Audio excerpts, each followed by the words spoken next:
I think we should get started. Actually, yeah, sorry. I thought the break was 30 minutes, so I thought we were on time, but we are not on time. So, oops. So without further ado, let's introduce our next speaker, Christian Schmeiser, who will talk to us on 2 models for non-instantaneous binary alignment collisions.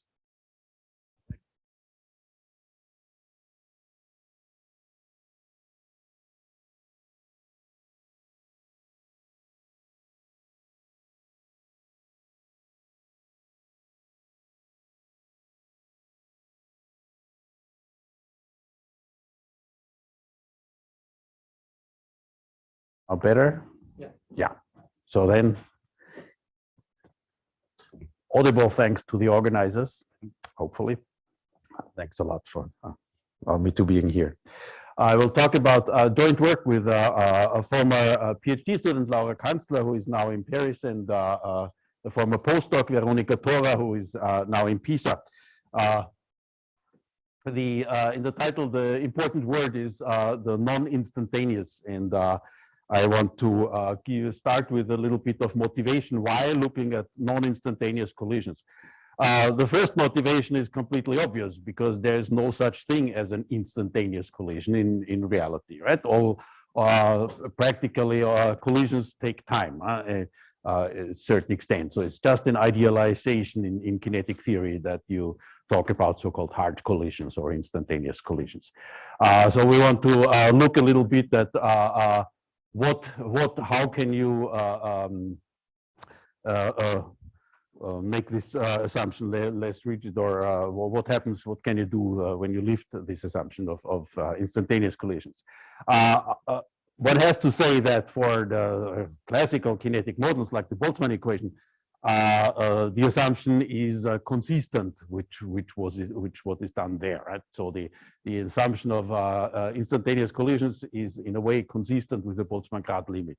So that is, but still, I want also for the Boltzmann case to question it a bit and look behind. But the real motivation for this comes from other problems where you have not passive particles like in classical kinetic theory, but active particles, which by some complicated internal process decide in a way what they want to do. And that is typically the case in applications in biology. For instance, in cell biology, there is a term which you see a lot. If you look for contact inhibition of locomotion, you Google that, you find tons of publications on that subject.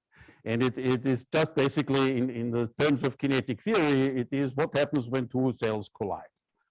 So when they get in close contact, what do they do? And a lot of complicated things can happen in 2 ways. One is mechanical, right? So there's mechanical interaction, typically, for instance, cell-cell adhesion.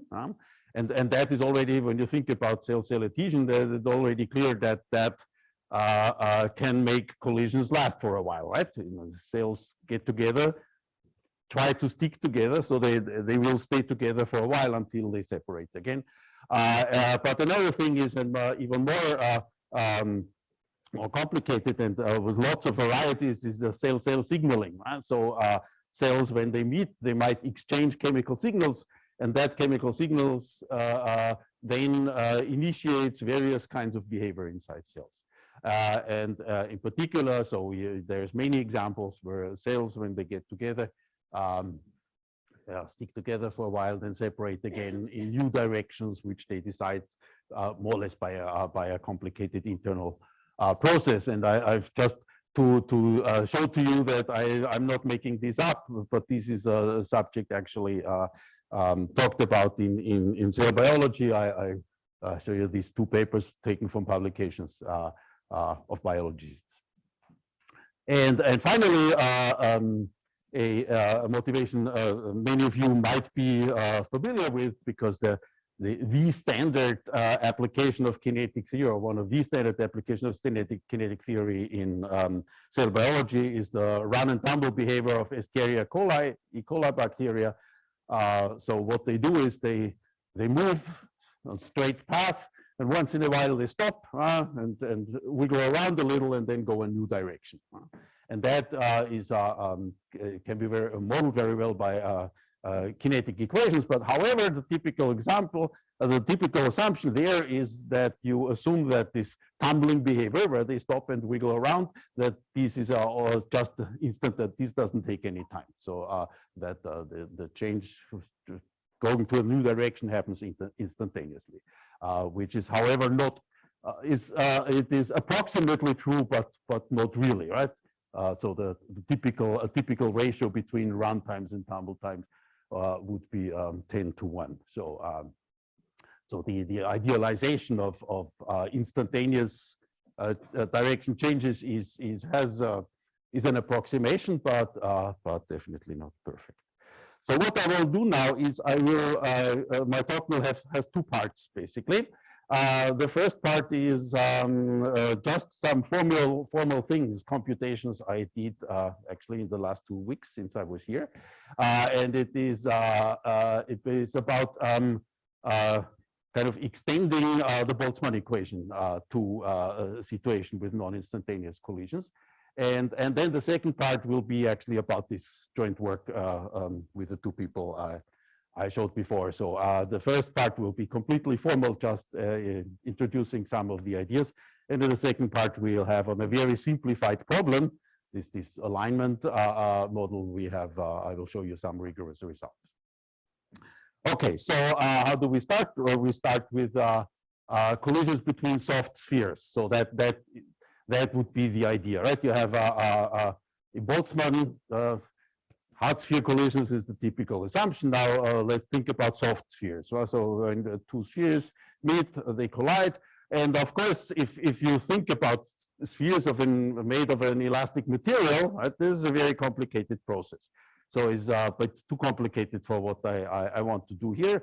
However, there are some theories actually going back quite a while.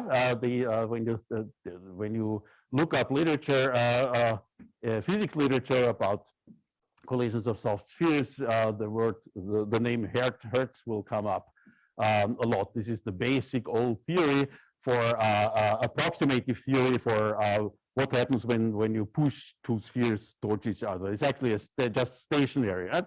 The idea is to have a stationary picture of what happens when forces on two spheres and they interact, how they are deformed. And the theory is an approximative theory for just a small forces in principle. So where the contact is not there's not too much deformation, and the theory basically tells us that the two spheres are in contact along a circle, and the basic result is that you have a formula for the radius of this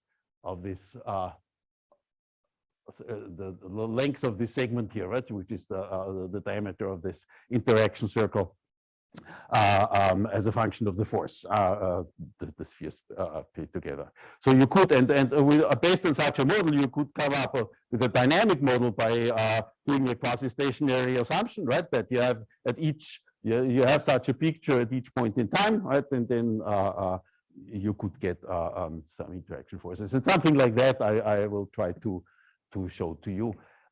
Just to say, this is I only give you this one reference, Hertz, but there is lots of follow-up references on this.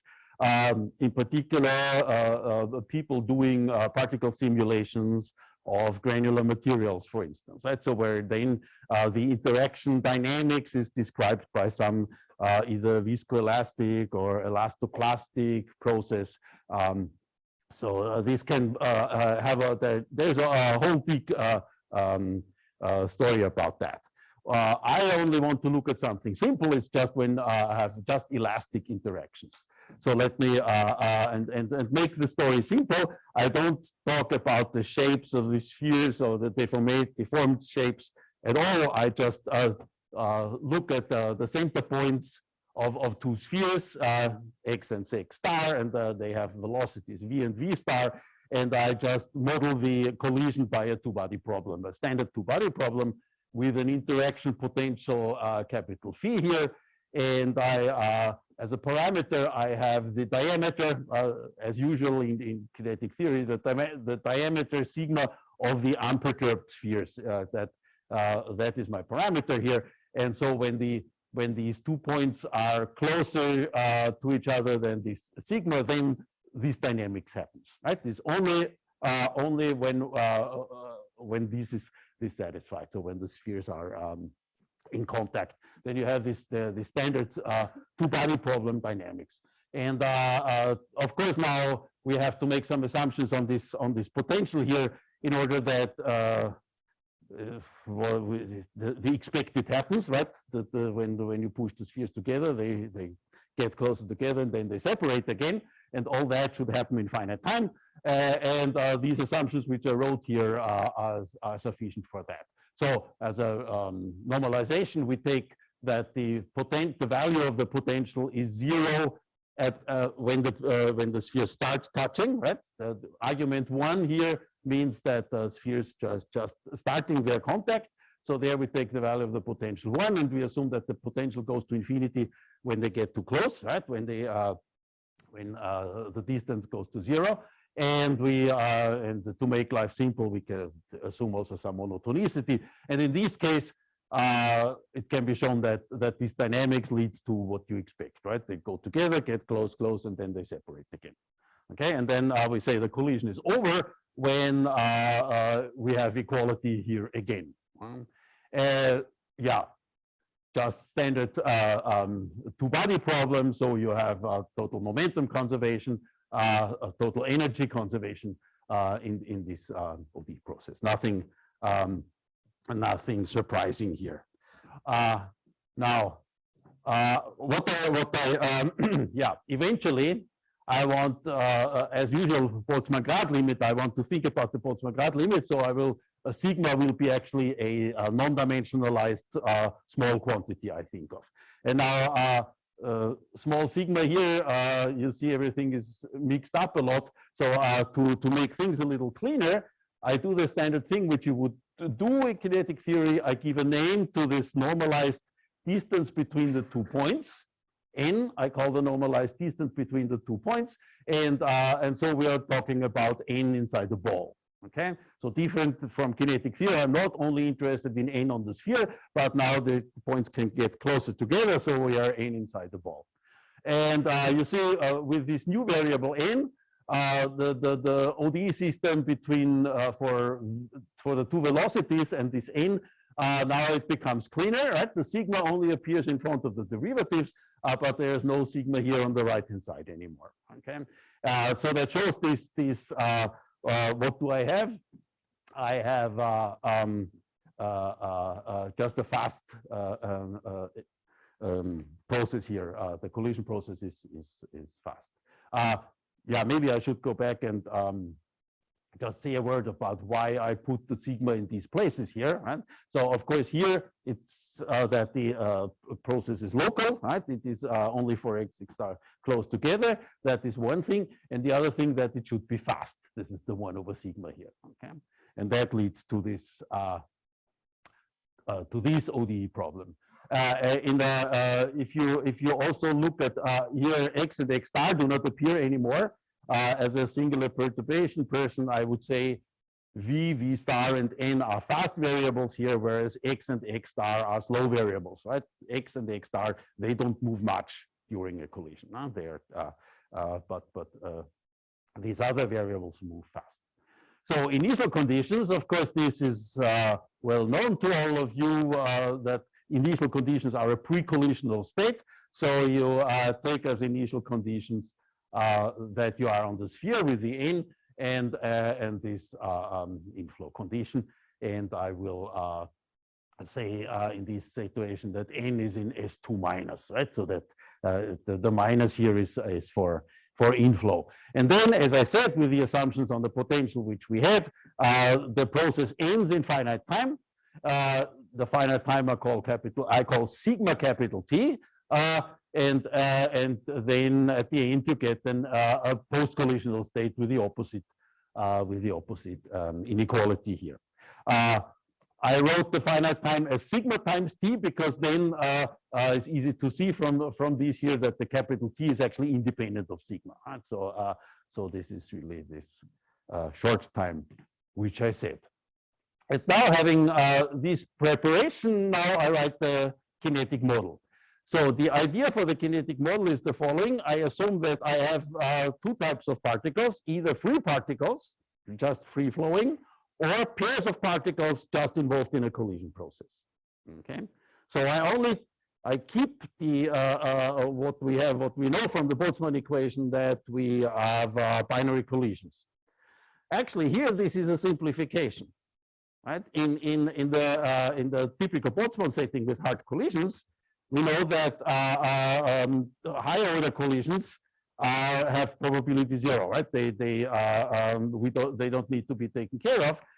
In this situation, that's not the case, because when it takes a while for two particles to be together, then the third particle could join, right?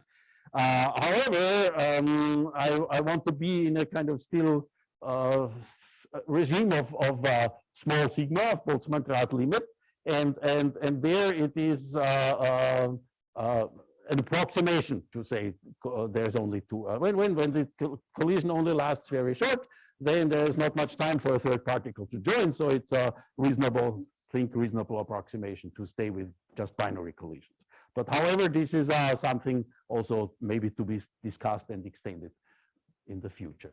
And now the system I look at is a system for two distribution functions. The f is the usual Boltzmann f, but now it only describes the free particles away from collisions.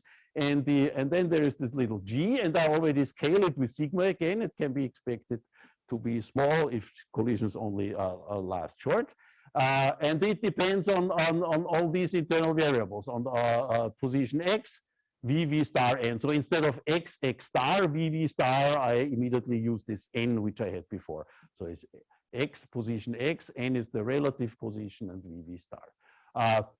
It has a certain indistinguishability of particles, means this symmetry relation, which I have written here. So exchange x star and v star. It should be the same. And now the system of equations is the following. So this is just like the Boltzmann equation with the gain term and the loss term. However, now the loss term is as usual, right? That would be the loss term with the interaction for hard spheres.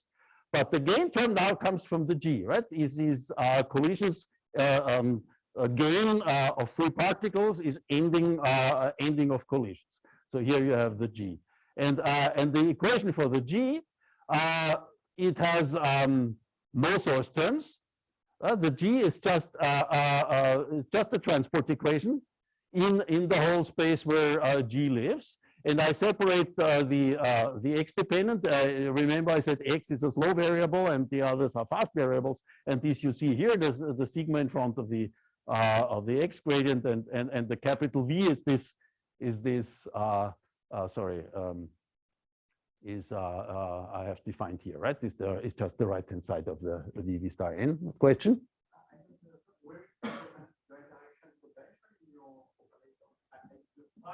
It's in the capital V. No. Well, here, you mean? No. This is just this term. This doesn't know about anything about what the collision does. It's just pre-collision, right? This is the particles arriving, meeting, and now it starts. Okay. So this.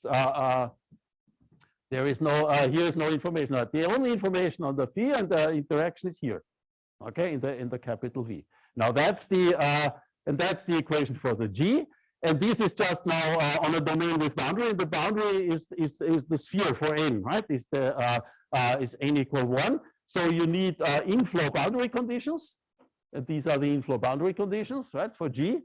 So what comes in? This is the molecular chaos assumption for the pre-collisional states, that you have the factorized distribution, and now note the n lives in the ball, right? So the sphere is the boundary. So actually, what we have here in the gain term is the trace of G on the outflow boundary.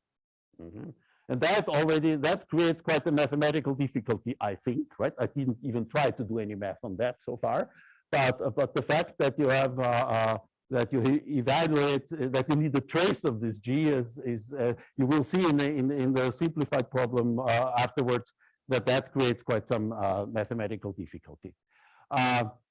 Anyway, so that would be the model I would propose for Boltzmann. Properties of this model. Well, first thing, conservation laws. Sorry for this very busy slide, but I think it's okay because most of it is more or less straightforward what's on it. What I do first here is I define a one particle distribution for the particles which are in collisions, right? For the pairs in collisions by just computing, taking the marginal here. Right? So that is this I call FG, and the factor 2 in front is because each pair is 2 particles, right? So that is why there is a 2. And now from the F and from the FG, I can compute the macroscopic density and the mean velocities, and I can compute the kinetic energy in the F. I compute the energy in the G, which is not only kinetic but also potential energy with this potential. And then with these quantities, I have the conservation laws, and no surprise here, right? You always in each term here you have to add the F and the G contribution, right? So this is the total macroscopic density is rho F plus sigma rho G, okay? And then so you have a conservation law for mass, momentum, and energy. No surprises here, right? And this was we built into the model, right? That this is true. And maybe other property of the problem, equilibrium. Also, no big surprises here.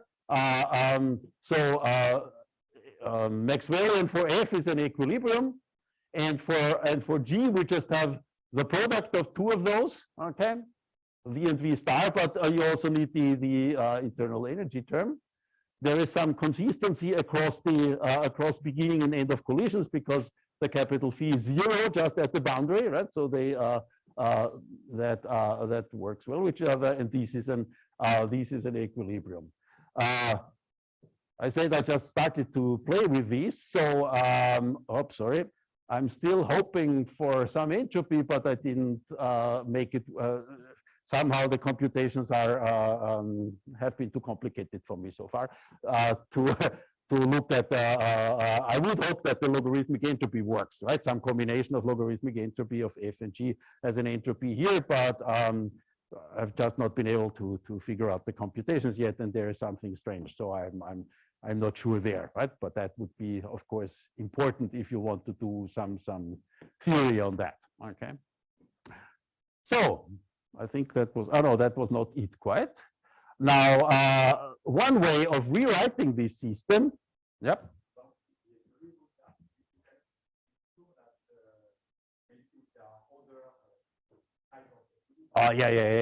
Yeah. Since I don't have an entropy or something, yeah, this is not, I don't say this is the only equilibrium. This is the obvious equilibrium you plug in, you see it's correct. Yeah, thank you. Yes, of course. Now, one can rewrite the system in the following way. We had just a transport equation for G, right? So you can solve it by the method of characteristics. You do that, and yeah, some terminology here. I don't want to go into too much detail here. Just these hat variables are the solutions of the characteristic equations, and now you just have to so you can compute G in terms of the inflow data, right? Tracing back the characteristics, and you see already that you have to evaluate at the previous time step. The tau is the time it takes you from a state inside to go back to the pre-collisional states. Okay, and so you evaluate F at the previous time step, and now you can just plug this G into the F equation, and you get something which looks now even more like Boltzmann. Just in the gain term, the main important thing is now that you have a past time step. So you get maybe also no surprise really. You get something like a Boltzmann equation with a delay, with delay terms in the gain terms. What can be said there? Yes, I do not have an explicit formula for the pre-collisional velocities here, which are in here, because for these I would have to solve my ODE problem backwards, and then I mean for some nice these interaction potentials, some explicit computations can be done. But I mean, there's a lot of everything you know about the two-body problem. Of course, you can use here. However, typically no explicit formulas. However, it should be said that these V prime and V star prime are independent of sigma, and so I made the sigma dependent explicit everywhere where it's important. It's here in the delay term, and also this x hat of minus sigma t and x star hat of minus sigma t is actually close to x, right? For sigma to 0, it goes to both go to x, and yeah, I tried to find something like that in the literature, and one finds something, but it is not quite the same. It is physics. In physics, some people work on non-instantaneous collisions of quantum particles. And then in some papers, they write semi-classical models for that. And so this is kinetic equations. And in these semi-classical models, they look similar, in a way similar to this, in the sense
hear me?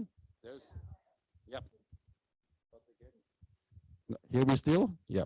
Okay, good. So in these semi-classical models, you also have distribution evaluated at different times.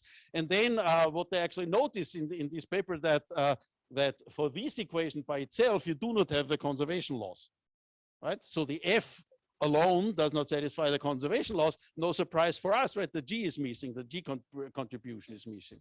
And actually the physicists are, of course, they also said, we know that there is something missing, and what they call it, what's missing, they call the correlated density, and that is exactly our G. So there is some relation to other work, but is, as far as I know, only in the physics literature, and only for quantum mechanics problems. Sorry. The tau is just the time it takes when you are somewhere in the middle of a collision to go back to the pre-collisional state. Right? The tau is something which depends on the state you look at somewhere inside the ball. Okay, and it gives you the time it takes to go back to the pre-collisional state. And I wrote it as sigma tau because it scales with sigma, right? Because the dynamics is fast. Okay, so the tau is independent of sigma. That's the important point. It depends on NV and V star. Sure, sure. I mean, this all is very non-explicit because it would only be explicit if you have would have explicit solutions of these ODEs, which describe these NV star ODEs. Okay. Anyway, it's, if you write it like this, it's easy to pass to the instantaneous limit, right? Sigma to 0, right? You just replace the x hat here by x, and this x star hat also by x, and the delay goes away, and what you have is just Boltzmann. Okay. It's written here. However, if you look at what the relation between pre and post collisional states is, as I said, I cannot write it explicitly. However, it is clear from the conservation laws that the relation between pre and post collisional states can be written in the usual way, like here, with a unit vector n tilde. However, this n tilde is not the same as the n in here. But again, if I could solve my ODEs, I could give the n tilde as a function of n, v, and v star. Okay, so so some people would maybe prefer to rewrite this by integrating with respect to the n tilde instead of the n, so change from n tilde to n, and then get a collision cross section depending on n tilde. Okay, I guess some of these computations have been done for certain cases by people. It's just not my business usually, so I'm not so good at that here. So that would be the story, the Boltzmann story. And as I said, all just formal computations, no results whatsoever. So now I go to something much simpler. And the much simpler is this alignment model, yeah, you could say opinion formation model or alignment model. First simplification is I only look at spatially homogeneous at the moment. Okay, so there is no X here, and I have a very simple state. So the V is replaced by an just one-dimensional state, which I call phi. And the dynamics, the idea is that the dynamics is that the phi state of two particles, when they meet, they just gets closer to each other, right? So you could say it's an alignment procedure. If phi would be some kind of angle, maybe, or it is phi could be opinion on something, right? And it could be opinion formation. So the collisions could be a discussion procedure, which might take a while. That is the point here. Okay. So what is the model now? It looks a little different from before, in a sense that now I make different assumptions on how collisions start and end.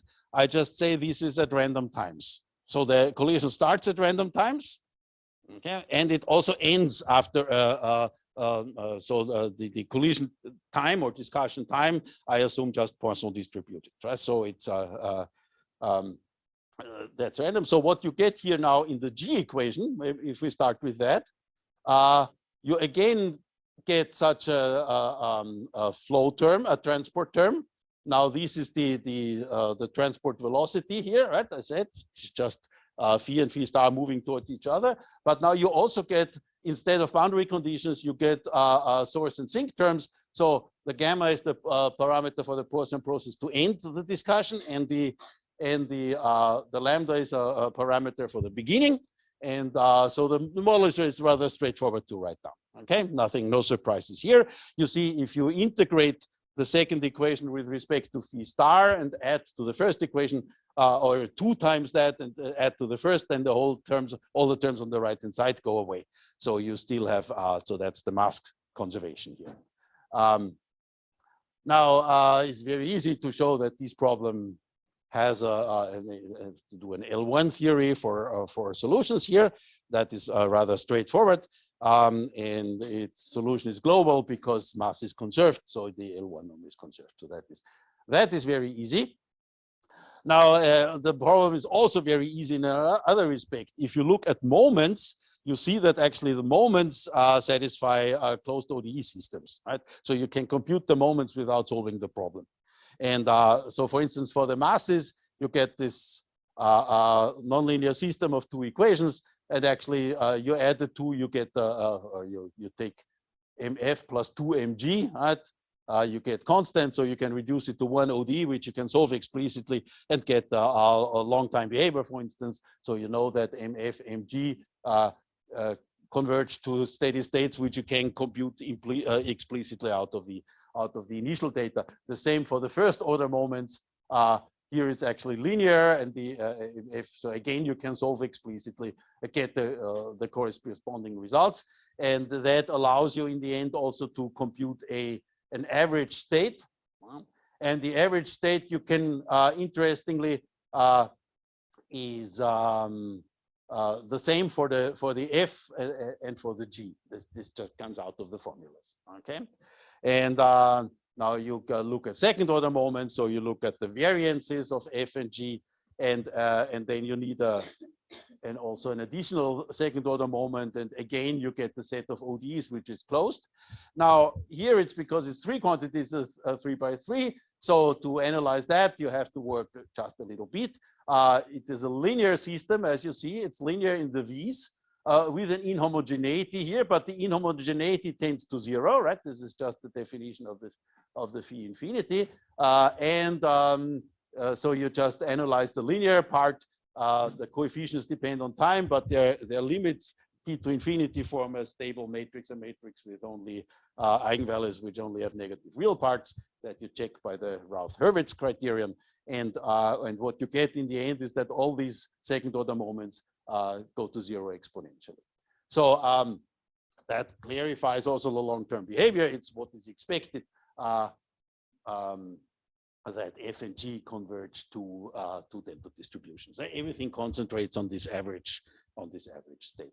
So this is also all easy to. So first it's just the main part is just these ODEs. More interesting is the instantaneous limit. So we rescale the problem by remember what we had before. We need the collision process to be fast and short. Okay, we make it fast by rescaling this velocity, writing 1 over epsilon, and we make it short by rescaling the Poisson parameter in the which ends the process. And then again, we rescale the G by writing an epsilon in front. That is the same thing which did in the Boltzmann case. We again get the rescaled system now is again singularly perturbed with a small parameter in front of the time derivative of G. Now, we do it before, right? We solve this G equation explicitly for given F. So we for the given F, we solve explicitly, we get the formula for the G. And now all these characteristics can be solved explicitly. So this is the relation between pre and post collisional states, which I had before. Okay. Now they depend on how long the collision takes. Now we have collisions of various times. So the S is the duration of the collision process. And now formally again, you see that you can pass to the limit in this formula for G epsilon. You get integral 0 to infinity, and you just get rid of the delays. However, it's already you see that just 1 minute. And what happens then? Mean things for him.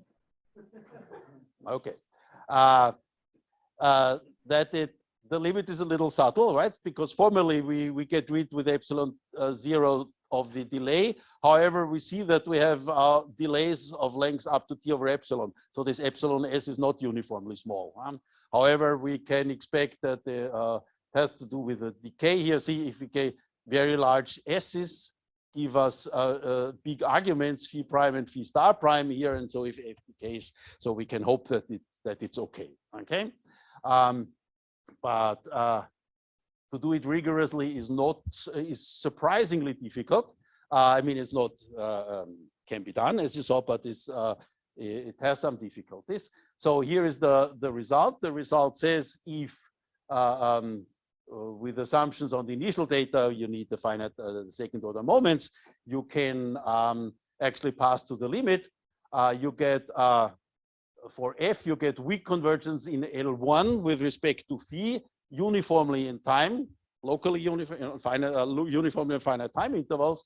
For G, you just get tight convergence, again locally uniformly in time, and in the limit you get the Boltzmann equation. Maybe the thing which is different from usual is this e to the s factor, but this is a dissipative problem, and you know that so that the phase space shrinks by the dynamics. So this is the standard. People who have looked at the dissipative Boltzmann equation know that in the gain term there has to be a factor, which is the determinant of the Jacobian of the relation between pre and post collisional states. And you get an explicit formula also for this cross section here. Now, how does the proof go? So first you look at these ODEs for the moments, which we had before. I put the epsilon in. So this gives singularly perturbed ODE systems.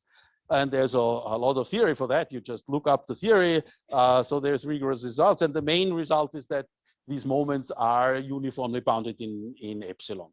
So in particular, also the variances. So that gives you some uniform bounds on the variances of F and G.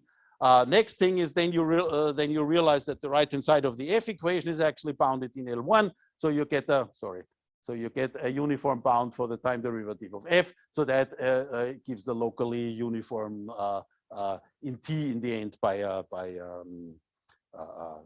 standard compactness argument. Then something I didn't talk about at all here, the logarithmic entropy. There is a logarithmic entropy which plays a role here. It is not quite useful for a long-time behavior because it doesn't really decay. However, it grows in a controlled way so that it gives uniform L log L estimates for F. So that gives the weak convergence in L1 instead of just tight convergence for the F. So this is then done for Petit's argument. And then, of course, the basic convergence result is here, the Poisson theorem. And in order to be able to pass to the limit in this product FF star, you need a result of weak convergence of tensor products of weakly convergent numbers. Okay, so there is some work to do, but however, not too bad. How I'm doing time-wise? I still have some time, right? 15 minutes. Yeah, but I will be done pretty soon. All this is what I call model 1. Now, what is model 2? Model 2 is in a way closer to what we had before in the Boltzmann case. Now, I assume a different discussion process, a faster discussion process, which leads to agreement in finite time. Okay, so you see this V2 instead of V1 now has not phi minus phi star, but the sign of phi minus phi star. So it goes with a discussion. The effect of the discussion process goes with the fixed speed, right? And you hit agreement in finite time. Okay, so this is a bit like the Boltzmann model, where the collision also ends in a finite time. And so we write the model now, where you see we still have this. Gain term in G, which comes from the loss term in F.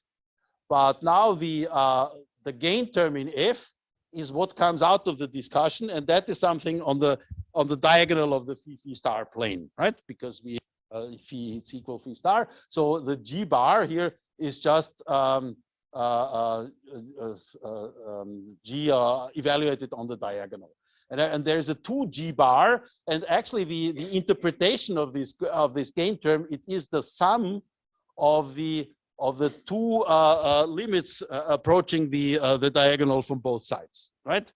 You have discussions where phi starts out bigger than phi star and where phi starts out smaller than phi star, and in finite time the hit. So you get these two traces. However, by indistinguishability, phi and phi star can be exchanged in G, so the two traces are the same actually, and coming from both sides. So this is why I can write it in this simple form with the G bar here. But again, you see, I need the trace of G here now along the diagonal. That makes life difficult. It makes life already a bit difficult when you talk about existence. The existence result looks almost the same, except that there is not continuous, but just L infinity here in time. And that comes exactly from this fact that this problem of controlling the trace, right? Is a hyperbolic problem for G, and you need to evaluate the trace of the solution. So without going into detail, so that means by this difficulty, we actually do not have a long time result here. This is not a rigorous long time result, there is formally we have something we expect to converge to deltas again, but we were not able to do that rigorously. And also we were not able to do rigorously the instantaneous limit. So I just give you the formal version here. Again, the rescaling is more or less the same as we had before. And again, we do the same thing. We solve the G equation explicitly, and we get the formula which is written here, method of characteristics. Now everything is explicit, right? Because the characteristics are explicit here. And you see it's very similar to before. We have the epsilon here in the upper bound of the integral, and we have a delay term. So again, you can just formally go to the limit, and in the limit we rewrite the integral a little in this form, and that would be a standard form for people writing alignment collisions. You see the pre-collisional states phi prime and phi star leads to the common state phi by just taking the arithmetic mean. And the formal non-instantaneous limit is you get by just plugging this into the F equation, and that would be a completely standard equation for alignment collisions. Okay, but however, we don't have a rigorous result here, and I don't claim that this is outrageously complicated, but we worked for a while and just didn't find. So it's an open problem from my point of view. And yeah, so I maybe say a few words at the end to conclude. To my knowledge, this kind of opens a new set of problems in kinetic theory. There has been some related work in physics. However, I have not seen anything in mathematics. Interesting questions. For instance, something Benoit said something when I talked to him about it recently, something interesting. This issue with the maybe extending these ideas to having higher order collisions, right? So that you could say you can I think with each additional order the model gets in a physical sense more precise, right? So you can if you just add ternary collisions, then you already get a model which is more precise and so on. Why is this interesting? If you think about chemical reactions and models for chemical reactions in kinetic theory, then with the standard assumptions, it actually does not make sense to write models for higher order collisions, right? Because in this instantaneous limit, instantaneous collision assumption, you will only two particles will meet, and that's it, right? So how do you ever get higher order collisions? And such an approach could be a way to do that, right? To say I include in this model first also ternary collisions, and then I allow chemical reactions during, right? The collision process can also be a reaction process, right? In the end. However, this is what I've written here is complicated enough for me at the moment. So this is kind of future ideas. Thank you for your attention.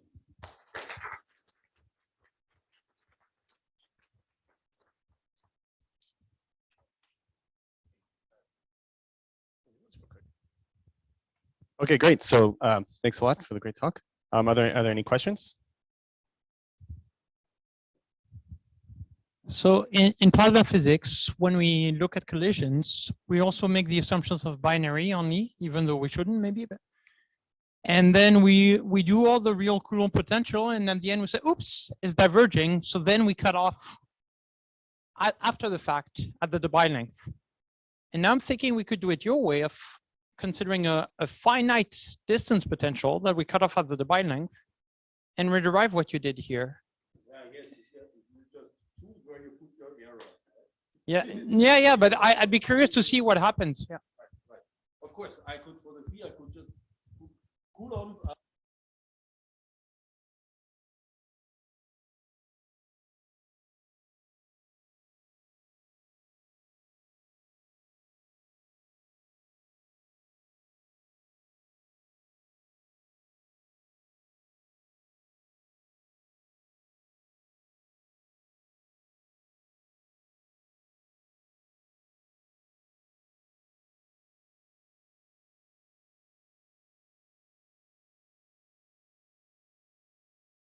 for your first model, one could maybe derive a solution using this expansion into pseudo trajectories that they use for the derivation a la Landford of the Boltzmann equation, that to at least get a solution of this model.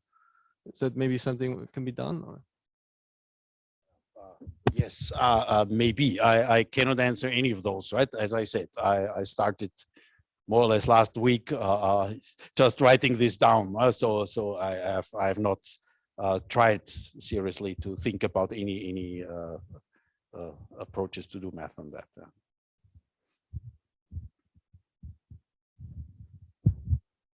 So suppose your gamma depends on the differences between phi and phi star. Is it possible to, the discussion period between two person? Oh yeah. You can, of course, you can make this model more interesting, right? I was thinking if gamma depends on the differences between phi star, maybe it's possible to generate like 2-party or 3-party system. So think about the Democrats don't talk with Republicans, or the discussion is very short. Yeah, sorry, there is a literature. I didn't really want to say this is a serious opinion formation model. There is, of course, there is a whole story out there of models. Of course, there's lots which can be said, but this is not restricted to this non-instantaneous modeling. It is for standard models for opinion formation processes already. So.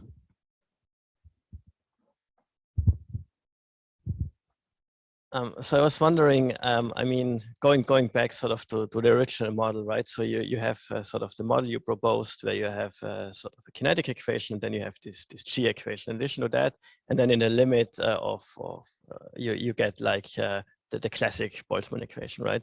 So is there sort of could you derive equations for like an intermediate regime where like the collisions are not quite instantaneous, but where they're relatively short-lived, and then sort of, you know, get a correction, I guess, to the Boltzmann collision operator? Something which I have thought about before falling asleep one of these days, but where I didn't get to write anything down. Yeah, the question would be kind of, can you get with the sigma, the small parameter, can you get kind of order sigma perturbation terms? Those, I guess, would involve time derivatives, right? Because of the delays. So that might lead to something interesting, but hard, I would guess, right? Because if you have the time derivatives in the collision operator, more or less, right? Some.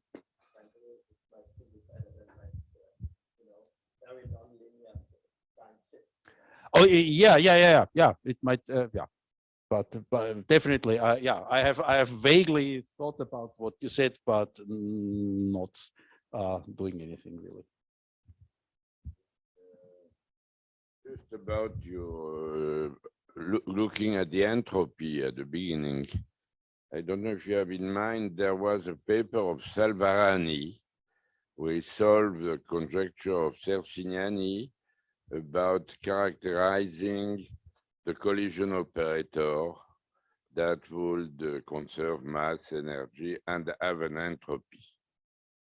And which means then, if you generalize the notion of collision so that you include the Fokker-Planck-Landau and things like that, the collision operator is completely characterized. So maybe you should like to compare this. I'm not aware of the work you mentioned. Yeah, so thank you. You know the. Okay. At least not the any details. Yeah. Okay. Thank you. Yeah.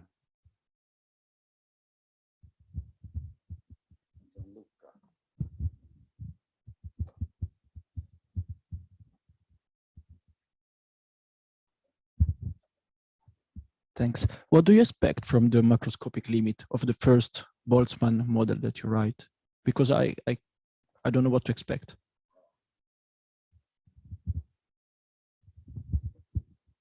Me neither. No. it is a question if it is. I mean, you could play the game, right, and try to fix the sigma, right, and go to macroscopic limit. However, that would be kind of, from a physics point of view, would not be a very reasonable thing to do, right? You look, if you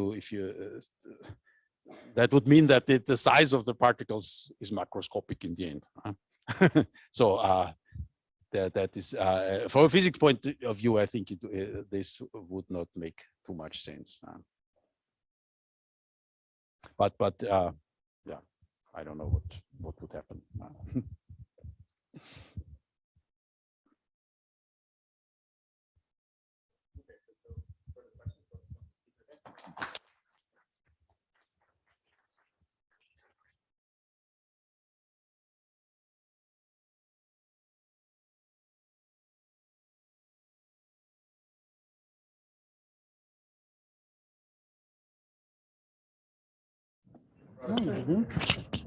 Before, I think it was recovered a little. Possible, but it didn't really.